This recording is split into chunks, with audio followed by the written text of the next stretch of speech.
Oh no, my voice is muted. Well, we'll just start back over and we will add 1 minute on the end. But hello and welcome, guys. This is, of course, episode 10 of FletchDota, July 7th, 2014. Now, this is, of course, starting up week 3. We've almost done 2 full weeks of episode, and I say almost 2 full weeks because of July 4th. I was not here. That was episode 10, was supposed to happen this past Friday. Did not happen at all. But here we are, episode 10, Monday, July 7th, 2014. Now, of course, July 4th, I had everything planned out and ready to go. I had my entire screen laid out. If you guys ever want to see my screen, I'm sure I can make a screenshot of what it looks like for me prepping for the show, the amount of tabs I have open, full of information. I could print it out and have a stack, and it'd probably be about this thick if I can get both my hands up on the camera. But it's just loaded with information that I want to talk about. I don't always get to talk about everything, or sometimes I close something on accident or on purpose. Sometimes I filter something out and say, you know what, it doesn't really tie in that well, and we're just going to skip it for tonight. But I had my screen laid out July 4th, ready to go, and I was planning to do the show.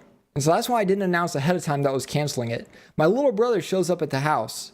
And what I didn't know, I knew my little brother had to stop by and pick something up, but he was actually planning on spending the night. So he was going to eat dinner with us, and my older brother was actually here for the entire week, so I'd been spending time with him and my niece and nephew. And we were going to do some grilling and eat some good food, blow some stuff up. United States, 4th of July, got to shoot some fireworks, illegal or not, in the area. Everybody was shooting them off. Even the cops were probably shooting off fireworks, so they couldn't go arrest anybody. They'll worry about it in the morning if anybody makes a house fire. But we did end up spending the 4th of July together. Since my little brother actually showed up to spend the night, I decided to spend time with family because that's the last time I'll see my family till after Thanksgiving. And so that was kind of important to me. You got to do family first, you know? So I spent time with family. That's why I canceled episode 10. I didn't know that my whole family was going to be here. Otherwise, I would have told you guys ahead of time. It was actually just thrown on me out of the blue at like 5 that afternoon. So about 2 hours before the show, I go downstairs and I see my little brother, and he's staying over for dinner and everything. I'm like, okay, I guess I got to cancel because I hadn't seen him in a while, and you want to see your family when you can. But we are here now, episode 10, Monday, July 7th. And I have a lot of news to get to. I don't know if I'll be able to get to it all, but I will certainly try. And most of it, you guessed it, is going to be TI4.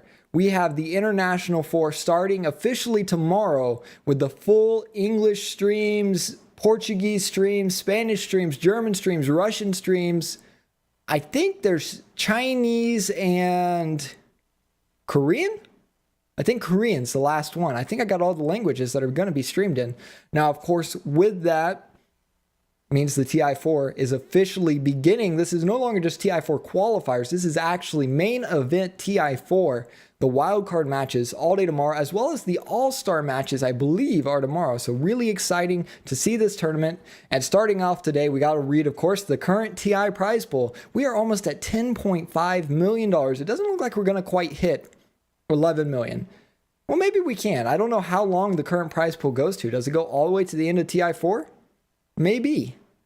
I see you asking when Thanksgiving is. I said I'd see my family after Thanksgiving. Thanksgiving's all the way in November. So several months from now. Let's see, what's July, August, September, October, November. So basically 4.5 months from now before I'll be able to see at least my older brother again. My little brother lives in the area, so it's not all that big a deal, but to have all of my family in one place, that's probably not going to happen until after Christmas. Around New Year is usually when we gather up as a family. So, but seeing my older brother, I probably won't see him specifically till after Thanksgiving, and then my entire family around New Year's. But we are at $10.48 million, $10,483,666 as of my last refresh. Let me go ahead and refresh it, and we are already up to $960 now in the prize pool at the very end of it. So $10,484,960 in the prize pool. I don't know exactly how long the prize pool extends to. It might go all the way till the end of TI4, till they actually hand somebody the Aegis, and we'll just have to wait and see. So we might still hit 11 million. I mean, we got, what, about a week and a half left till the actual main event. We'll have to wait and see how it pans out. But maybe as people start watching on Twitch, they'll start donating more to the Aegis. I mean, we could potentially see a huge surge as TI4 actually starts up. So wait and see for that. As TI4 goes, we've had some big announcements come out over the weekend. Most notably, it's now official. The TI4 coaches, or at least some of them, I don't know if every team has a coach, but the coaches that are actually there are all listed now on Join Dota's site. And I'll just go ahead and quickly introduce all the coaches. We've, of course, got Winter. I already told you guys, Winter is coaching Alliance. Well, we've got Winter actually coaching for Alliance. It's officially listed now. Fear, of course, for Evil Geniuses. We've all known about that as well. Excalibur with Fnatic, due to the recent events that happened, and finally Fnatic resolving their issues, putting Excalibur in as the coach. I think that's really respectable way to handle it, so I'm happy to see him coming in as coach. He gets to go be with his team that he spent a lot of time helping out in recent tournaments, and he doesn't just get the shaft, you know. Era gets to play, which he rightfully should be playing, and Excalibur doesn't get shafted either. So best for everybody. Excalibur's there on site, and if something actually does come up with Era and he's actually removed from the tournament, I wouldn't be surprised that since Excalibur's already there on site, if he's not available to fill in for Era. So Era's not under the pressure that he'd normally be under, I think, and I think that I don't want to spend too much on that. I mean, we've kind of beat that to death. But meanwhile, Natus Vincere, so actually known as Navi, I'll just say Navi because I'm just butchering their, is that Latin? I think it might be Latin. But Navi announced their coach over the weekend. They actually chose to go with Go Black. Go Black, of course, very experienced player, team captain, great with communication skills, and probably just because of the scene that he's in, very close to Navi. The Eastern European players are a very tight-knit group, or at least the majority of them. They all seem to know each other very well. We even saw Power Rangers playing in the GG League, what was it, 2 weeks ago in the group stages? And Dindy just went and filled in for him just because it's Power Rangers. And like these guys all hang out with each other. They talk to each other all the time. They play with each other. They play at the same times. Navi is Latin and it means born to win. So there you go. The more you know, guys. We learned a little bit. Now, so Go Black will be coaching them. Great, experienced person. You might all know him as the Treant Protector that could, or possibly a Baden. I don't know that I've seen him play any other heroes besides that. I mean, I'm kidding, guys. He plays other heroes, but literally, if you give him Treant Protector or a Baden, he will be playing those heroes because he can afford to stay under-leveled, really focus on the map and the team play, and still support his team, either with Living Armor or as a Baden, just staying hidden in the lane and dropping the Aphotic Shield. On the recent heroes, or nearby heroes. We've actually got Vici Gaming announcing that QQQ is going to be their coach. So some of you might know him from former eHome days. So we've actually been going over the eHome documentary that's been coming out. I think they're up to part 3 out of 5.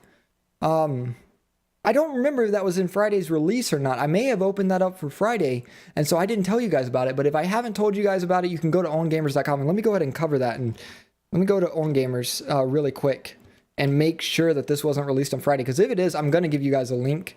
OwnGamers has put out a lot of good content, for better or for worse, whether you actually hold any sort of grudge with the Reddit drama that's been going on around those guys. Let me find it. July 3rd patch. Okay, I think it came out before the 4th. Yeah, eHome documentary 3 out of 5. No, it came out on July 4th. So yeah, this was on my Friday stuff. Let me go ahead and throw you guys the link to this. This is 3 out of 5. You can find the other 2 on Gamers as well if you want to go ahead and watch the full documentary on eHome. But it goes really in depth with the eHome situation and what's going on with all of those. So you want to find out a little bit more about the workings in China, Chinese Dota, the evolution of Chinese Dota, and the old teams that have faded out of existence. That's definitely a good place to start if you just can't get your Dota fix with all the TI4 stuff coming out. Now, DK, of course, 71, their coach. I think that's long been known, and he is probably the most hyped coach in Dota existence. I'm not going to say in existence because there's, of course, coaches in professional sports that are, I'm sure, much more hyped. But I'm not saying that's a bad thing. I'm not saying he's overhyped or underhyped. I'm just saying he's hyped. It's just straight up fact. Everybody knows about 71, and they talk about him being a great coach. So certainly DK shows it. They're a very strong team, and you've got to attribute some of it to 71 because the players are certainly, that's who they attribute it to. We even got a quote from Lan M. He gave us many advices, not only on mentality, but game strategies as well. Many things he tells us are based on professional competitive sports. It's very helpful. So it's like he brings all of the sports knowledge in general and compresses it into an applicable format of Dota 2. So very powerful for the DK team if they're able to put out a professional training regimen just like you would for any other sport. So that's 71. 820, the coach of LGD. We've got Clairvoyance coaching for Cloud9. Newbie is actually going to be coached by Sydm, SYDM, the former Vici Gaming solo mid. He's actually a coach right now. After getting kicked off the Vici Gaming squad, he's moved on to coaching. And I think that's all the ones that were released on Join Dota, at least. If you want to check that out, go to joindota.com. And as always, I'll throw you guys a link over here in the chat, right over here. So there's the coach presentation. It actually goes into the individual games they played with what teams. They got a little brief bio on each of the guys. So if you're not too familiar with some of these guys, be sure to read up on them just a little bit. On top of that, Join Dota also put out a brief little walk around. It's a 4-minute YouTube video. It looks like Capitalist from the screenshot, just walking around the playoffs location. Of course, the playoffs are not at the Key Arena. The playoffs are going to be held. Is playoffs the right term? The group stages and playoffs is what Join Dota actually called it. I just want to call it the group stage. You know, it could be called playoffs, I guess. We'll stick with playoffs. Playoffs will work for now. But the event up until the main event in TI4 is held actually at a hotel, the Westin Hotel in Bellevue. So I think that is east of Seattle, I believe, is where Bellevue is, if I'm not mistaken. I saw some people talking about travel to Seattle, and I believe they were talking about traveling from Bellevue. So a lot of them staying over in that area to begin with. It looks like all the players for TI4 are going to be staying in Bellevue as well. So maybe you'll see them at the bars or at the local clubs. You never know. Might run into somebody if you're staying in Bellevue. So that's something to look at. I'll go ahead and chuck that at you guys. Just a quick little 4-minute video of them walking around, showing you the different areas and what they've got set up. Now, on top of that, guys, Dota.2p.com, the site I have just hyped every single day, has gone into TI4, and they have said, we're going to start looking at the meta as we go into these games. And they have specifically gone really in depth on one specific item, which threw Batrider extremely out of balance. He even had to be corrected specifically because of this one item. And if you know what I'm talking about, it is a Blink Dagger, which they removed the mana cost of in 6.81, I believe, or was it in 6.80? In 6.81, they fixed it.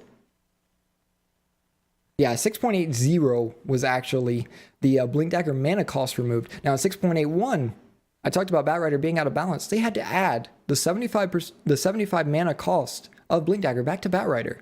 And this was because Batrider just became so overpowered when you gave him a free blink. But everybody else in the game still has a free blink. And because of this, they talk about specifically how you can play all these heroes. Like you're seeing Clinks with Blink, you're seeing Wind Ranger with Blink, and traditionally you wouldn't see Blink Dagger on these heroes, but it no longer costs mana, and it offers you so much mobility as a hero. There's no reason not to get it if you've got the gold.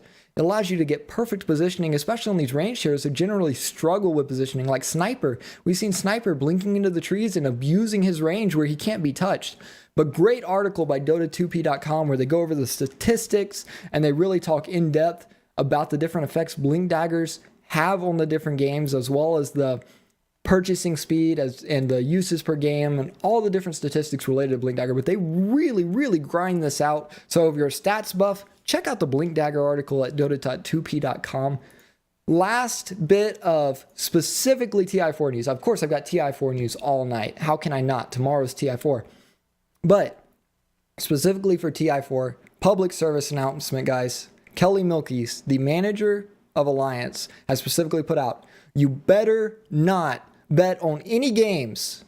No betting. If you're a player, if you're a manager, and you bet, and you're at TI4, and you bet on anything, she's going to ban you from TI4 forever.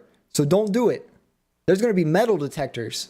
They're going to search you. There's going to be pat downs. We are going to have the security from the airport doing full strip searches before you go in those player booths. So you better watch out for Kelly Milkies. You don't want to get on the wrong side of her. And that will conclude the TI4 segment, of course, as much as I can. I do want to go ahead and skip around a little bit to try and break up the rest of the TI4 articles. Join Dota League is actually coming out, and this is a little bit of a different tournament than, of course, TI4. It's a lot smaller, and everybody's welcome. But the Join Dota League is actually in Season 3 now, and it's really interesting format because it provides a clear structure for you to work from the bottom as a completely amateur team up to a semi-professional level, and then a professional team. You can work your way through the different tiers of Join Dota League. Join Dota League Season 3, so the third season, is actually signing up. Let's see, sign up for it. Is it now? I think it might be right now. And then, of course, it starts on July 27th.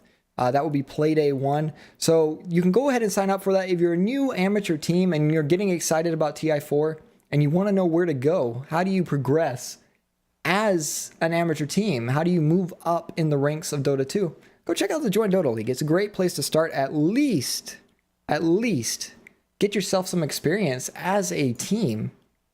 On top of that, I've actually got a few more releases. And now these are going to be kind of crappy pictures, but I'm going to go ahead and throw them up on stream for you guys. So the official TI4 releases as we go into the tournament are kind of sketchy, but this is basically what they amount to. And I'll go ahead and throw you that imager picture that we've got. Here's the solo mid championship. So we've got Resolution, FY, S4, Arteezy, Ferrari, Mushi, Dindy, and Ice Ice Ice.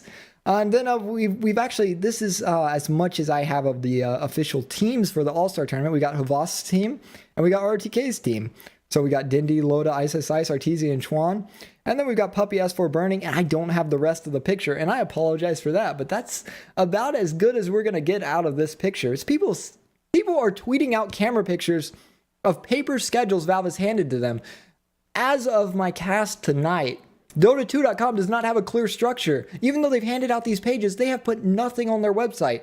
So I have no way of knowing, exactly what's going on other than these leaked materials. Now, along with that, there's a nice, I'll call it a, Google Documents? A nice Google document someone's put together from a couple of the leaked images. We actually had a leaked image from, I think, IC, Toby1, and a couple of other casters all put out Twitter images. I think Toby1's was actually the best quality picture, and it looks like this. So there you go. Here's the full schedule, and of course I've got a nice Google Documents for you guys that's got it all listed out. Here's the different times and the different caster crews.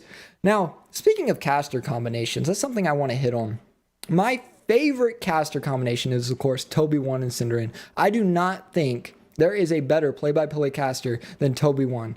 Now, you guys might like Toby1, you might not like him. I mean, that's all personal preference. But if you want to talk about play-by-play and you want to talk about hyping a game, not getting bored in the middle of it, which I have a problem with. If y'all seen any of my casting, you've seen games where I have started yawning in the game. And it's partially because I'm tired, but sometimes games just get boring. Toby stays excited the whole time, and I don't know how he does it.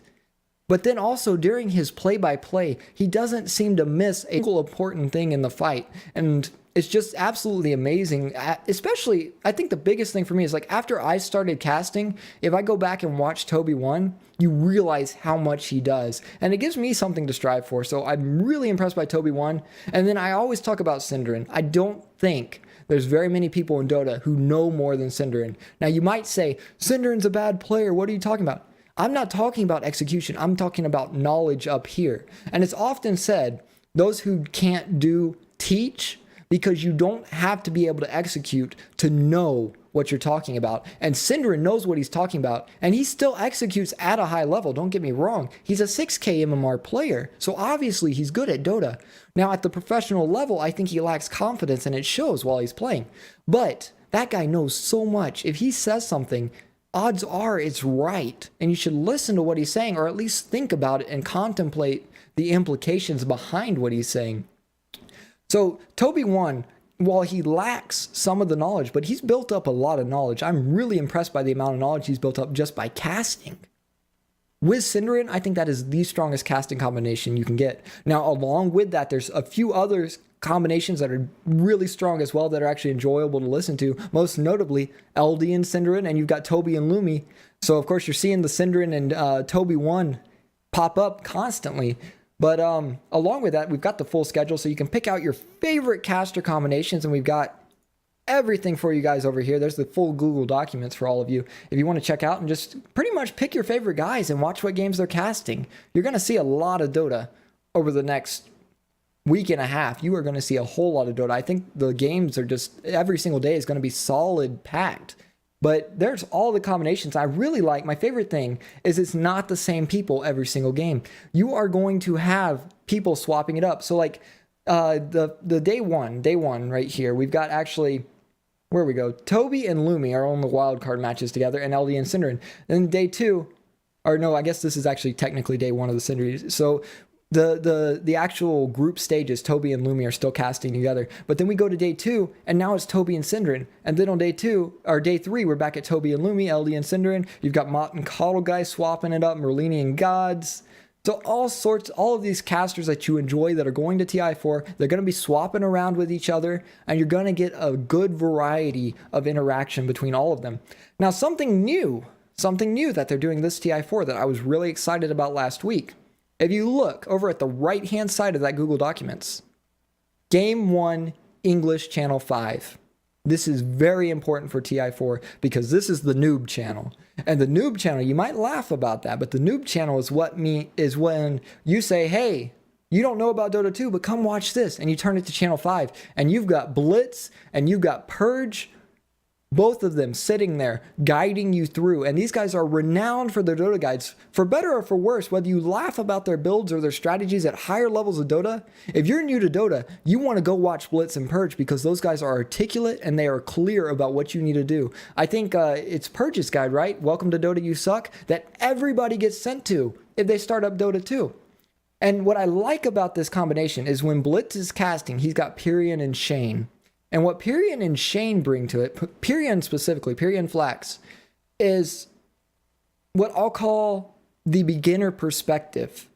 He brings that different angle to it where you have a lot of people who've been in Dota forever, but then you've got the newer guy who asks those weird questions that you don't normally think of asking, and it might make Blitz actually have to think about explaining something that he took for granted. And then the same thing with Purge, he's got Suns Fan.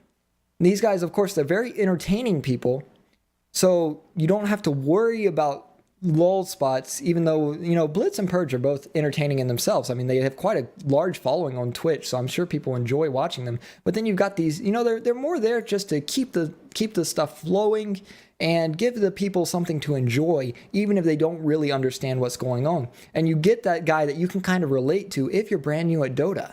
So really good job setting up this channel. The Game 1 English 5 channel, or the beginner channel, the noob channel. I don't remember exactly what it was called by Dota 2, by Valve, specifically on Dota2.com. I don't remember right off the bat. On top of that, guys, we've got another thing. So for those of you who are fans of Reddit, Valve reads Reddit. Because I saw a top post sometime last week who says, we want Red Zone Cam for Dota 2. And they released it last week. We're going to do a multi-stream, and it's just going to have big plays from all the different streams. Well, Bruno, Statsman Bruno, you might know him from his crazy jackets, and of course his awesome accent is what I'll say, will be handling the multi-stream. And if you don't know what the multi-stream is, here's a nice little view of it. I didn't want to block him. Why does numpad 2 is like their default block key on Twitter, and I have no idea why that makes sense. But right here is a view of the multi-stream, what it's going to look like. So there you have it. On his Twitter, go check out Statsman Bruno on Twitter if you want to check this out closer for yourself, you know, really zoom in on the picture. But he's going to be looking at 4 monitors, and we've got people syncing everything together for him. So really exciting to see this multi-stream coming together. So all you people that wanted the Red Zone Cam, you're going to be getting it for Dota 2. Along with that, of course, let's see, what else do we have? More schedule. I actually found the schedule, though. I want to go ahead and just shout out to Liquid Dota. That's where I found the schedule for TI4. I heard rumors that there was actually caster schedules and game schedules already coming out. And the first thing I checked to join Dota, I didn't see anything. And I checked to Liquid Dota.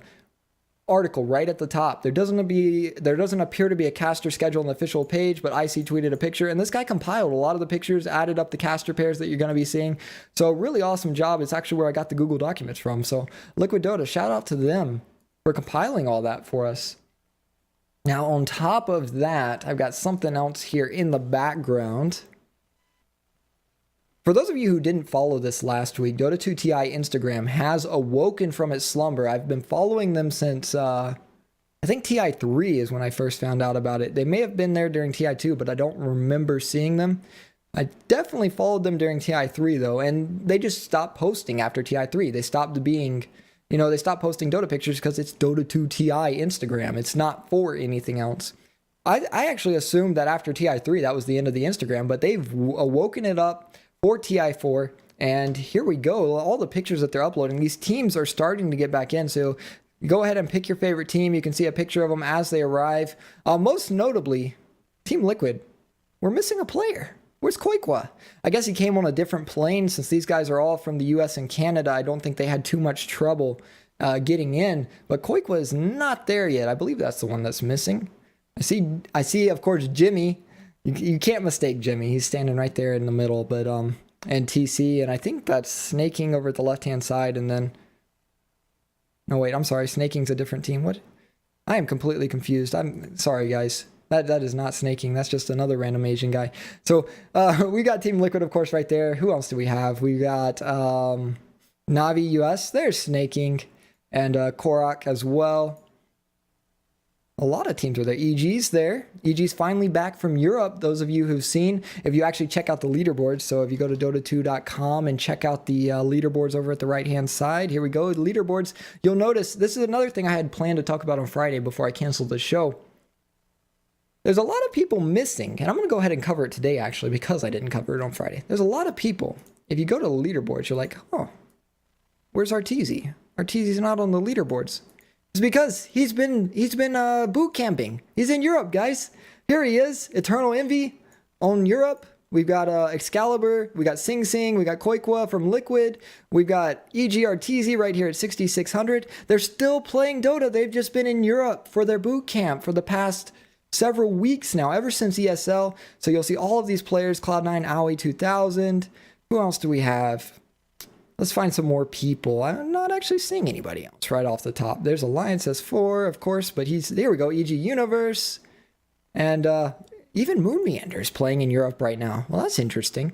Wonder why Moon Meander's in Europe. He's not going to TI4, I guess, if he's in Europe.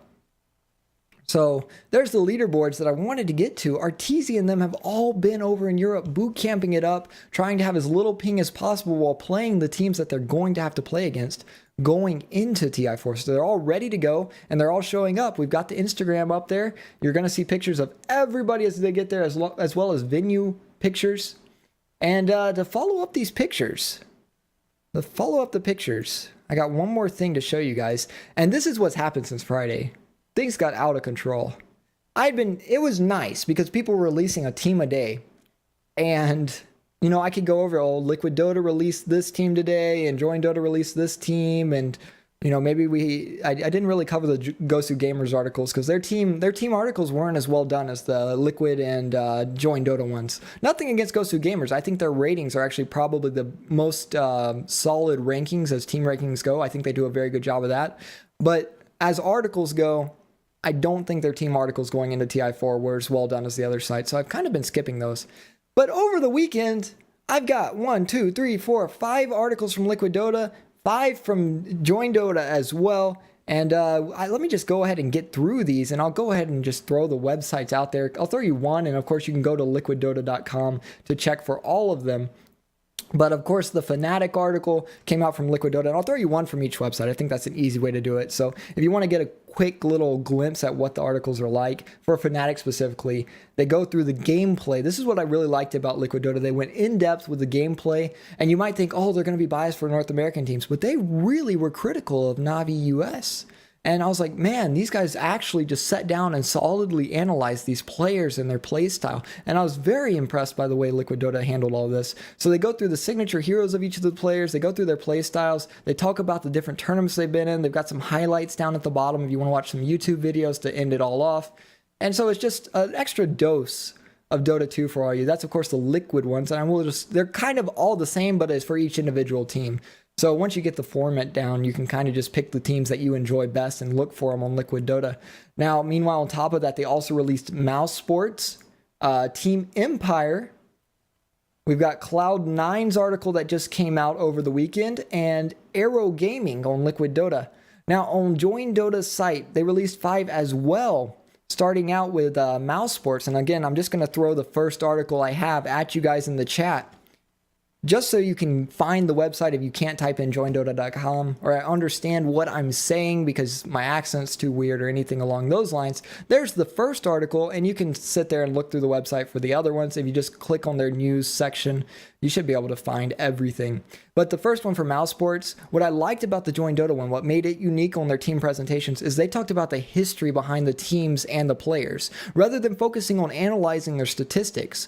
Although they do briefly touch on a few of their statistics, they mostly talk about the history behind these players. Where did these guys come from? So if you want to know who these people are and what they had to do to get where they are right now going into TI4, Join Dota is definitely the one to check out. And they go through each of the individual players. They talk about roster changes, and they talk about what they actually bring to their team and the different teams, of course, that they've been on throughout the years. So really great articles coming out from Join Dota. They start out with Mouse Sports.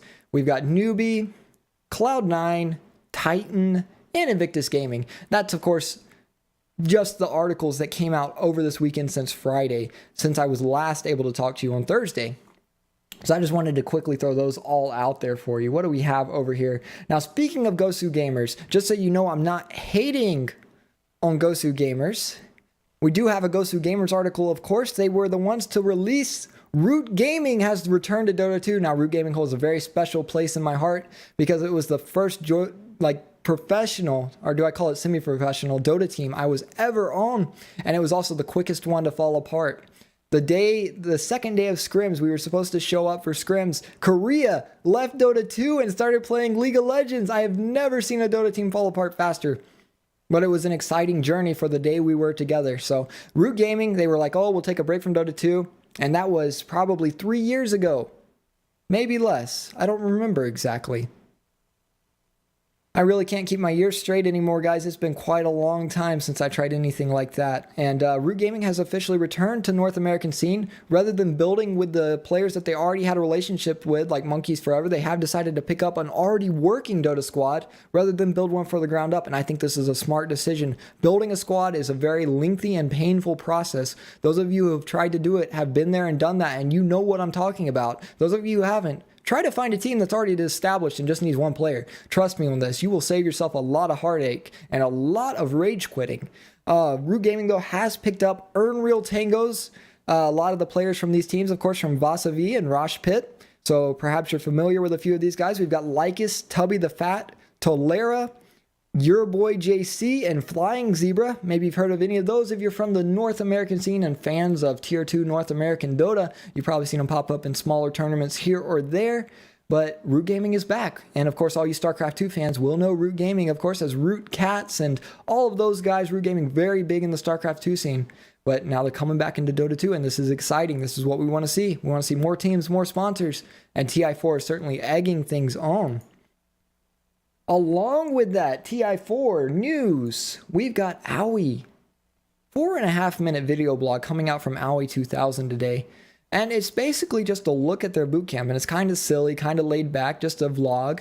But he goes through, you know, the environment that they're in as they're boot camping, them working together. Doesn't get too in-depth about the strategies that they're running through, but he talks about more about the emotional aspect of things, I guess, how they're feeling as players, how they're doing together. And so it's kind of fun to see.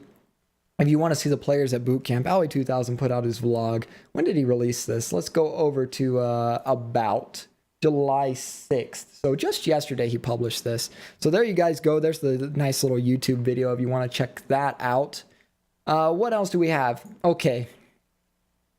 I watched this video and I didn't know what to expect. I just saw interview with Dindy. So I'm like, okay, maybe I've got an interview with Dindy to talk about tonight. And I kind of want to play a little bit of the YouTube clip, but I don't know. I don't know that I feel comfortable playing YouTube clips on my stream. Maybe if I could talk to the people before the stream, but I honestly don't have enough time to analyze a lot of the stuff that I'm putting out for you guys, as well as contact people day of for this kind of stuff. It's literally like I find it out, I would have to get an instant reply from European people in evenings in North America. I don't think that's going to work out. But, you know, maybe if I could get in contact with like one of these organizations that puts out regular videos and just ask them, hey, would it be fine if I showed clips from your videos on my stream when you release them, because I talk about them as news? That might work out. So I just have to get in touch with the Join Dota, Gosu Gamers, Navi, and specifically because they put out some good videos. Now, this video is in Russian with English subtitles, but the part that I'm referring to happens around 15 minutes in the video, I believe, and I'll go ahead and link you guys the video. But there you go. There's the nice little YouTube video. It's an interview with Dindy about the international, and he's very revealing in how he feels, and it's really nice to see a sincere player talking about the struggles of his team. The part that's hilarious, I don't know that they intend any disrespect at all, but they try and talk about Navi US. And for whatever reason, Dindy tries to be ultra serious and respectful. He says, so he like sits up straight, he puts on his stern face, and he tries to say, Navi US is a strong team. And the guy just cannot control his laughter. The entire time, he just is bursting out laughing. And then the guy that's interviewing him can't help it. And then they can't even get through the lines together about talking about Navi US without just laughing. And it just looks like they're laughing about the team. But you can tell he's not trying to. It's just one of those things where you try and be serious, and you screw yourself over and start laughing. And like everybody's probably been there at some point in their life. The point when you try not to smile, and it can't be harder to keep from smiling. But Navi interview coming out from Dindy about the international, about what he thinks of Navi US. It doesn't really get much out about Navi US. I think the highlight is when Havlas comes in and saves the day. He just comes in and drops in a 4. Not exactly a 4, but you'll know what I mean. If you watch the interview, definitely worth it. Very enjoyable. I think Dindy has a great camera presence, so it's always nice to watch him on screen. Along with that, Titan has actually released a documentary, again with English subtitles. So if you're not into watching foreign language films, definitely not for you. But if you want to know more about Titan, if you're a Southeast Asian fan, Titan has put out a full documentary, 2014 documentary. I think it's just their complete road to Dota, to the international, and how Titan comes into the professional scene. So it's like a full backstory about the individual players and the roads they all follow as they try and get to where they are today. So great look into what goes on behind the scenes for a professional team. And that's the thing, you don't have to be a Titan fan to appreciate the backstories that these players go through, because you can watch what goes on with Titan and know that it happens with the other teams. Maybe there's minor differences between the different cultures. Maybe with North America, you know, we saw free to play and the minor differences between Fear and Dindy and Hi. But if you looked at it overall, these players were very similar to each other. Actually knocked my microphone there just a little bit. Let's fix that. But very similar. There's a lot of similarities between these guys, especially with the family pressure and, you know, having to make a living for yourself and trying to struggle. Is this the right thing? Am I doing the right thing? Or am I just wasting my time? Is it just a game or is it something more? And these players, as they go through it, Titan goes into the same thing for their full team. It's really nice, not just to see this about the team, but to see an organization in itself. Because before we had Valve put out a documentary, but this is actually the Titan organization taking the time and money out of their day to make a documentary specifically about their players. And that's really cool to see an organization that backs its players like this. You want to see production around the players as you go into TI4, and that's what we're seeing out of Titan. So mad props to Titan. I think that's really awesome to see an organization that's that excited about Dota and that involved.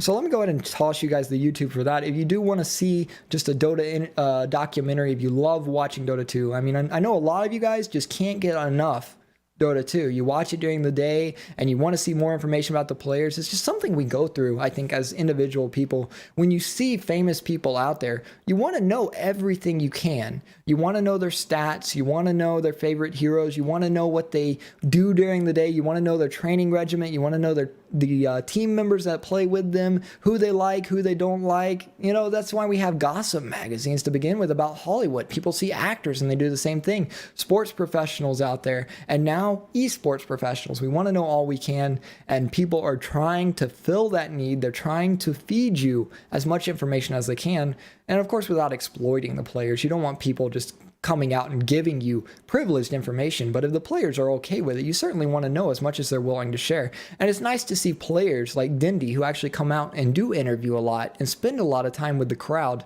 And I think that's what makes him one of probably Dota's most favorite players. I think the only person I could probably compare to Dindy, if I say loved player, would be Chuan, and that would be from Eastern Dota.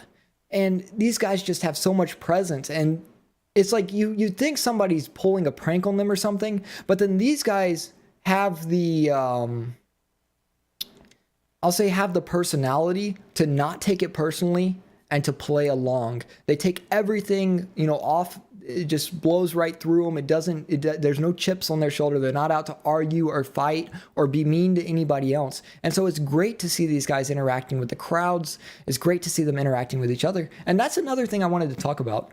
Tomorrow isn't just the wild card match. I believe tomorrow is also the 1v1. I put the schedule in here earlier. Tomorrow should be the 1v1s and the all-star matches, if I'm not mistaken. So don't think tomorrow you're just seeing wild card games, people trying to get into TI4 as a last ditch effort, like struggling for that last spot. That's not necessarily true. You're going to see your favorite players because we got the all-star match. We've got Team Huvasta against Team ROTK. And that's going to be an exciting match. If it's anything like we saw last year, I think we saw 5-man roaming level 1 centered around Dindy Pudge and a few other heroes, if I remember correctly. And then eventually it was like Loda running around one-shotting everybody because he actually farmed, because that's what Loda does. And I don't remember exactly which team won, because I think at the end of the day, an all-star match, everybody wins because it's just about being good-natured and having fun. And my favorite thing about the All-Star match, and I'm wondering how this is going to be set up, because we can vote in our compendiums. For those of you who haven't seen it, you can vote on the All-Star heroes. And I'm wondering if they're going to do a captain's draft based on the heroes that we vote on. Because it seems like there's enough heroes. I don't know the exact number of heroes that are in a captain's draft, but it seems like there's enough heroes on the list that if they take that exact amount, we've got a full captain's draft. At least that's what I'm thinking. And that makes sense in my head. Now, whether or not it comes true or not, we'll have to wait and see. Along with that, speaking of Dindy, another guy that I've never been a fan of him. It's not to say I don't like him. It's just like there's a lot of people who are fans of him, and I just never have been. I don't know if it's just I haven't seen enough of him or we just didn't click. I don't know what it is. But Aki, whether or not I am a fan of him, this guy is going out of his way to blog for TV6 for Sweden. Now, TV6 for Sweden, you might say, well, who cares about Sweden? Well, the big thing here is this is a TV channel that streams Dota 2. That means people in Sweden can actually flip over to channel 6 and watch TI4. And along with that, Aki, as well as I believe a few others on the on Alliance's team, are actually blogging on TV6's website, on their actual website.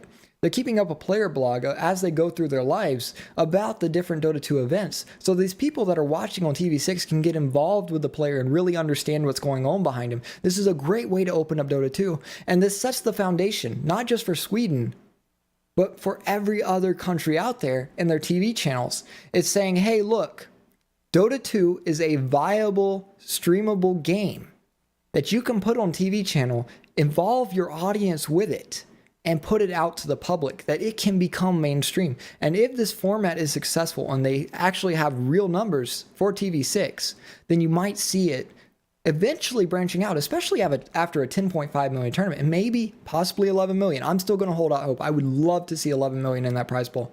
But with a $10.5 million tournament, we can hold out hopes for TI5 being on ESPN.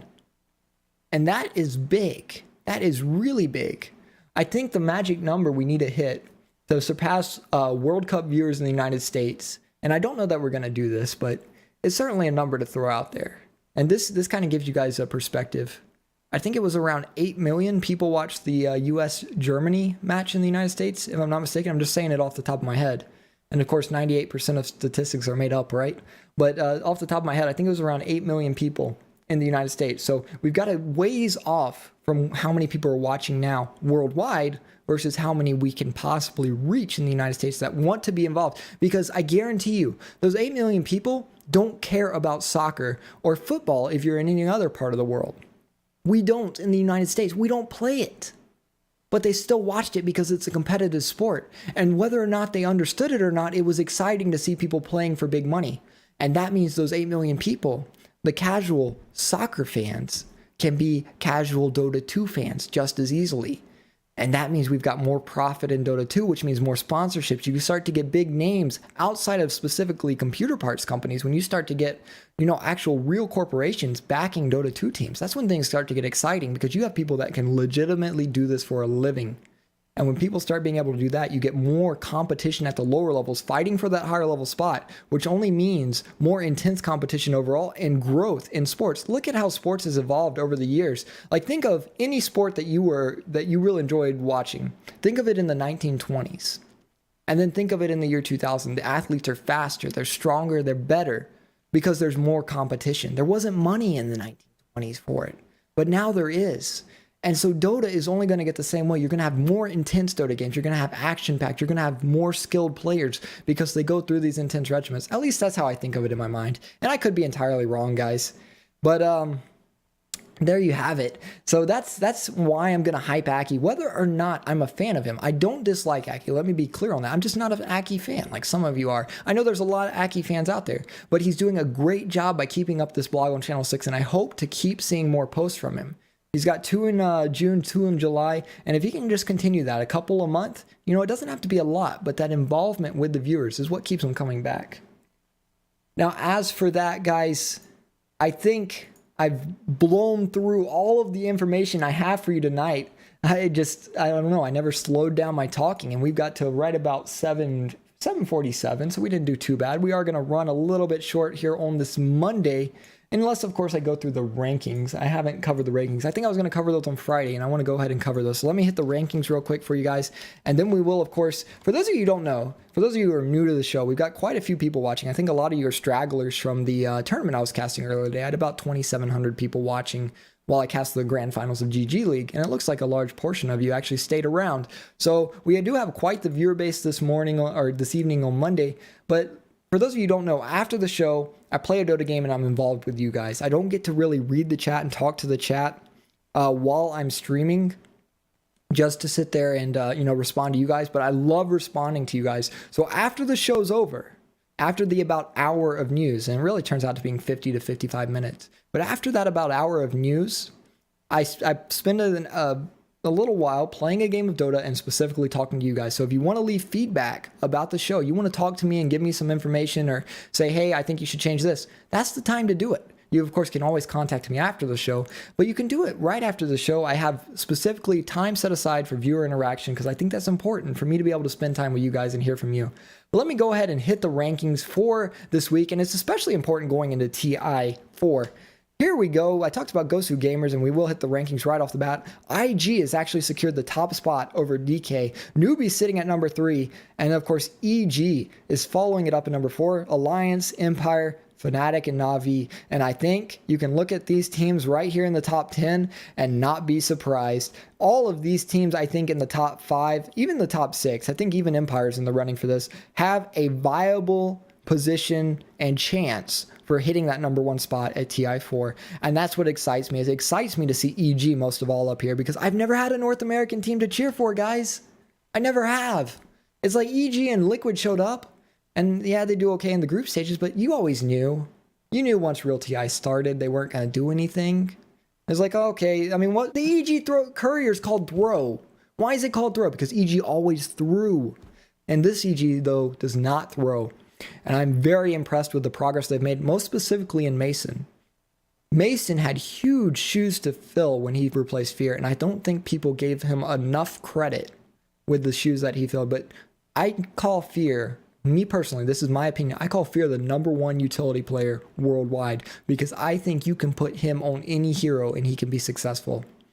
And there's not many players that can do that. And some people are like, oh, Fear's not the best carry. But he doesn't have to be. What he does is he can say, pick what you need for Arteezy, and then you can pick whatever you need me to play, whether it's Tidehunter, whether it's Brewmaster, whether it's Phantom Assassin. You can pick any hero in the pool. I can farm with Crystal Maiden in the safe lane if I have to, if that's what we need.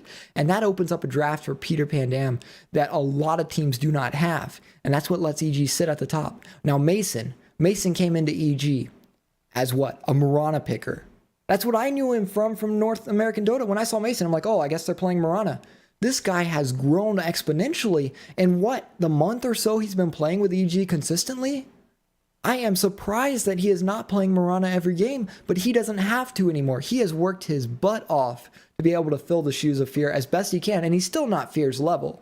Let's be honest, there's a lot of heroes that Mason just can't play, but he has expanded his hero pool enough where EG can't get banned out anymore. And that's what's important. And it's like what Admiral Bulldog had to do to expand out of just Nature's Prophet and Lone Druid. He had to pick up Bounty Hunter. He had to pick up a few other heroes so that people couldn't just ban him out and make him useless. And he's done that. And that's what Alliance needed. And I'm also impressed by how Admiral Bulldog's brought back Nature's Prophet. But that's a whole story in itself. I mean, the fact that he started utilizing Blink Dagger the way he has is absolutely amazing. That guy... I thought Alliance was out going into TI4, but watching what he did to bring Nature's Prophet back into this game, I'm excited to see what he does with Lone Druid. And if he's done something, you guys should definitely link it to me because I'd love to see it. But I haven't heard much from his Lone Druid lately, and I want to see it come back. Most specifically because I made an axe set specifically for decapitating Lone Druids, and I want someone to decapitate Admiral Bulldog in TI4. I want an axe wearing my axe set to decapitate Lone Druid with Admiral Bulldog playing it. That would be like a dream. Not because I hate Lone Druid or Admiral Bulldog, just because it's the set and he's like the most renowned Lone Druid player. So you got to do it, right? But as for that, guys, that will conclude episode 10 of FletchDota. This is July 7th, 2014. Of course, you can always catch me on Twitter to find out when I go live, whether I'm doing tournament casting or whether I'm doing a personal stream or the show. Of course, the show always happens 7 p.m. Central Standard Time, weeknights. Right now is almost 8 p.m. Central Standard Time, but about 7 p.m., so about an hour before now, show turns on every single weeknight, Monday through Friday. You can always follow me on Twitter to find out when I go live. I post what stream I'm on, if I'm casting tournaments on different streams. I'm trying to bring those over to my main channel at Master Fletch at Twitch. Of course, you can follow me on Twitch, get the email notifications. You can always email me questions, comments, concerns, masterfletch@gmail.com, same as my Twitch, twitch.tv/masterfletch.